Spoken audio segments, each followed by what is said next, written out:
Muchísimas gracias, Claudia, Jackie, amigos telespectadores de hoy mismo, primera edición. Antes de entrar con el tema de remesas, aprovecho la presencia acá de Mario Palma, que es economista del Foro Social de Deuda Externa de Honduras, FOSDE, para pedirle una reacción en relación a lo que se ha generado, esta noticia generada desde El Salvador ayer, la inauguración del edificio de Google. En esta alianza estratégica con El Salvador, que entendemos que es un financiamiento del gobierno salvadoreño por $500 millones, que Google lo que hace es un aporte apenas de $200.000 en asistencia técnica. Pero más allá de eso, ¿qué mensaje lanza El Salvador a sus países vecinos y a Honduras en particular? Bien, es importante el análisis que usted menciona, ¿verdad? En el sentido de que El Salvador se está posicionando como un destino de inversión. Fíjese que los datos nos indican que El Salvador y Honduras son los países que menos reciben inversión extranjera, por ejemplo, en el año anterior, ¿no?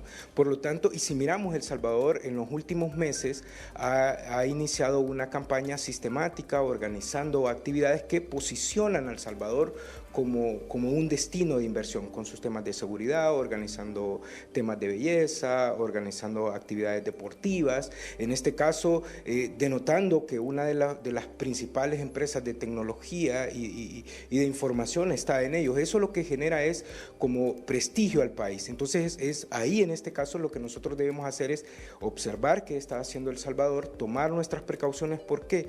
Porque en términos de competencia, aquí hay una competencia por quién atrae inversión, ¿verdad? Y el país con el que nosotros más nos parecemos por idiosincrasia, por todo lo que usted quiera, es El Salvador, es nuestro gran competidor en términos de inversión extranjera directa. Por lo tanto, entonces hay que nosotros meditar al respecto de qué está haciendo El Salvador, pero por sobre todo, por ejemplo, qué hace Costa Rica y Panamá, que son los que más atraen inversión, y tomar las decisiones para hacer de Honduras un buen destino de inversión. Claro. Estos resultados se van a ver en el mediano y largo plazo, seguramente. Exactamente, se van a ver en el mediano y largo plazo. Esperaríamos ver qué pasa durante el primer semestre, evaluar un poco las tasas que ha pasado, si todas estas decisiones, el tema de unas decisiones en términos de impuestos que ellos tuvieron, han tenido resultados. Lo que sí es que nosotros como hondureños debemos de estar claros que El Salvador ha empezado una campaña, yo diría, bastante intensa, agresiva en términos de atraer inversión. No podemos dormirnos en los laureles porque la inversión, en un inversionista que está pensando en venir en Honduras o El Salvador, que básicamente tienen las mismas características, sin duda alguna por temas de seguridad, de imagen país, lo más probable es que se vaya hacia El Salvador, o muchas de nuestras empresas se trasladen hacia El Salvador. Eso no lo podemos permitir. Tenemos que empezar nosotros también con una campaña de posicionamiento del país como un destino de inversión. Claro, y aprovecho ya al tema que íbamos, las remesas al primer trimestre, al cierre, usted decía al 31 de marzo, reflejan más bien una disminución del 1% en comparación con el mismo periodo del año pasado. Esto no se registraba, al menos no en los últimos años. ¿Qué lectura se le da a esta situación y siendo Honduras un país tan dependiente de las remesas, qué impacto puede tener? Bien, es importante el tema de la remesa. Recordemos que, como FOSDE muy bien lo ha establecido en sus documentos, nosotros somos una economía que dependemos de la remesa, son muy importantes, tal cual usted lo dice. Nosotros observamos que en enero hubo una disminución de 3%, en febrero recuperamos por temas de climáticos que había en Estados Unidos a un 5%, y en marzo hay una disminución de 4.8%. En términos generales, el trimestre tenemos con una reducción de un 1%, ¿verdad? ¿Qué va a ser simbólico? Por ejemplo, el mes de mayo.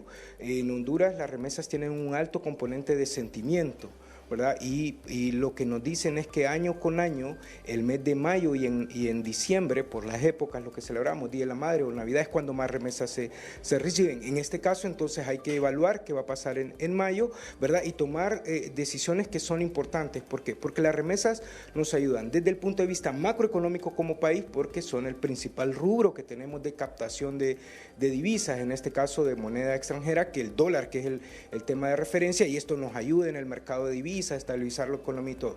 Pero también desde el punto de vista microeconómico, si observamos los datos, por ejemplo, del INE, nos dice que 25 de cada 100 hogares reciben remesas. De estos hogares que reciben remesas, el 45% de su ingreso depende de la actividad de la remesa directamente.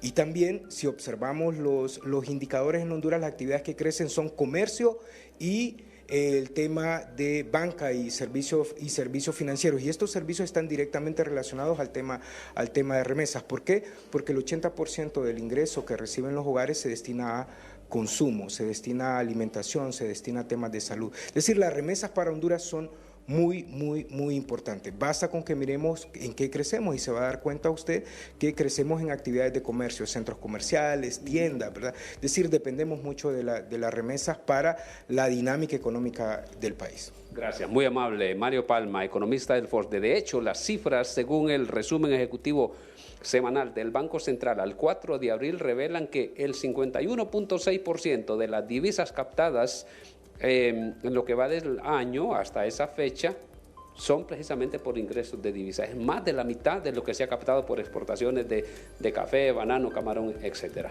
Así es la situación. Jackie y Claudia, con ustedes al estudio.